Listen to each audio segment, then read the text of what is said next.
Taarifa hii inahusu hotuba ya Waziri Mkuu wa Tanzania, Dkt. Mwigulu Nchemba, iliyotolewa tarehe 18 Disemba 2025 wakati wa ziara yake mkoani Mbeya, hasa katika eneo la Uyole. Hotuba hii ilikuwa sehemu ya ziara yake ya kukagua athari za vurugu zilizotokea kabla, wakati na baada ya uchaguzi mkuu wa Oktoba 29, 2025. Nitatoa maelezo ya kina ikiwa ni pamoja na muktadha, maana ya maneno yake, athari na maoni kutoka pande mbalimbali, kulingana na habari zilizopatikana kutoka vyanzo mbalimbali kama mitandao ya na tovuti za habari. Moja, muktadha wa hotuba. Ziara ya kukagua athari za vurugu. Dkt. Nchemba alitembelea maeneo kama Kyela, Kasumulu, Kiwira na Uyole mkoani Mbeya na Songwe inayopakana ili kujionea uharibifu wa miundombinu ya umma kama mahakama, ofisi za forodha na majengo ya serikali na mali binafsi zilizoharibiwa wakati wa vurugu zinazohusishwa na uchaguzi.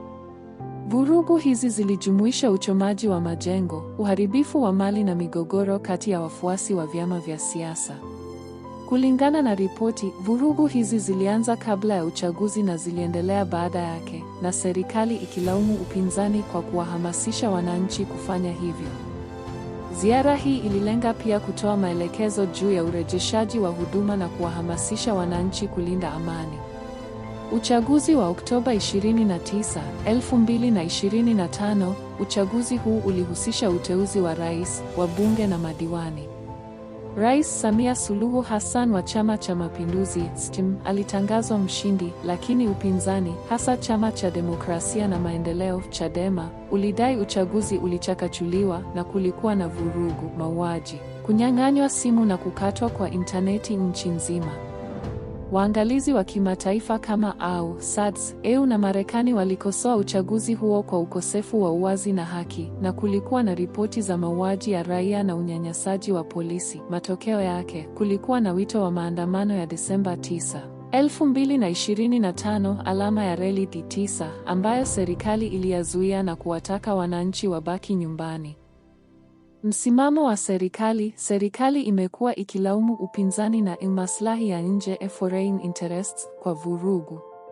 Rais Samia na viongozi wengine wamesema kuwa baadhi ya vyama vinatumika na watafuta rasilimali za Tanzania kama madini na ardhi ili kuvuruga amani na kuleta regime change kubadilisha serikali.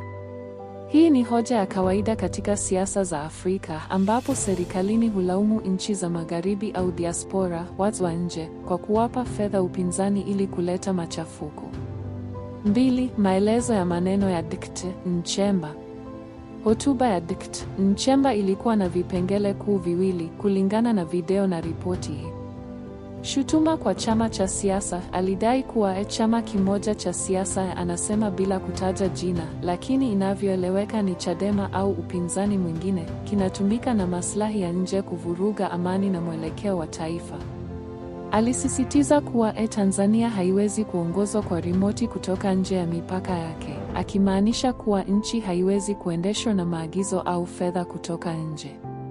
Hii inahusiana na madai kuwa upinzani unapata fedha kutoka diaspora au nchi za kigeni ili kuwahamasisha wananchi kufanya vurugu, badala ya kushiriki katika siasa ya amani. Aliongeza kuwa lengo la maslahi hayo ni rasilimali za Tanzania, na kwamba wananchi wanapaswa kulinda amani ili kuzuia hivyo.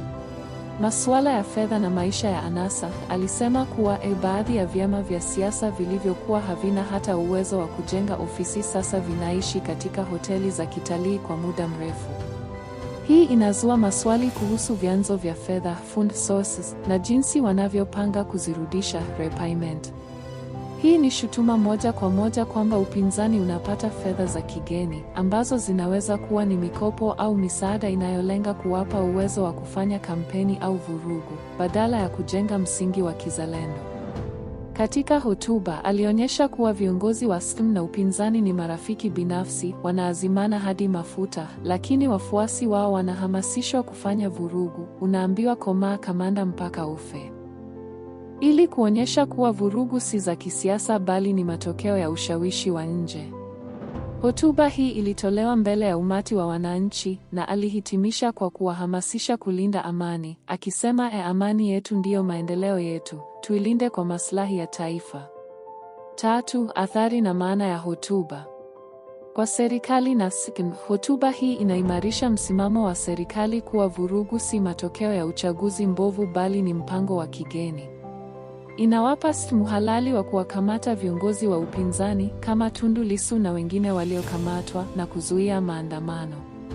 Pia inawahamasisha wananchi kuwa na uzalendo na kuonyesha kuwa serikali inajali athari za vurugu kwa kutoa ziara kama hii.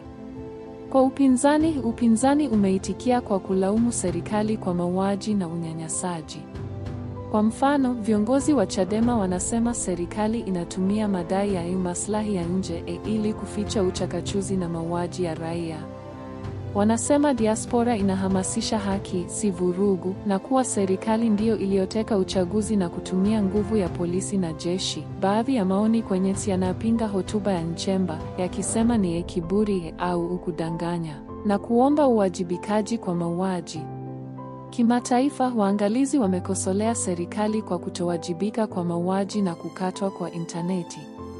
Nchi kama Marekani zimependekeza kurekebisha uhusiano wa kidiplomasia, na wengine kama Thabo Mbeki wa Afrika Kusini wamesema SCN haina uhalali. Hata hivyo, serikali inaendelea kulaumu diaspora activists kwa kuwahamasisha vurugu.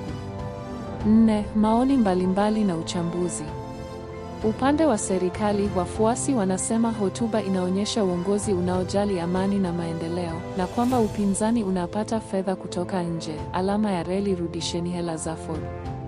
Upande wa upinzani na diaspora wanasema serikali inaficha makosa yake, na kwamba vurugu ni matokeo ya unyanyasaji wa serikali. Wanaomba uchunguzi huru na haki kwa waliofariki. Uchambuzi: shutuma hii inaweza kuongeza mvutano wa kisiasa, hasa ikiwa upinzani utaendelea na wito wa maandamano.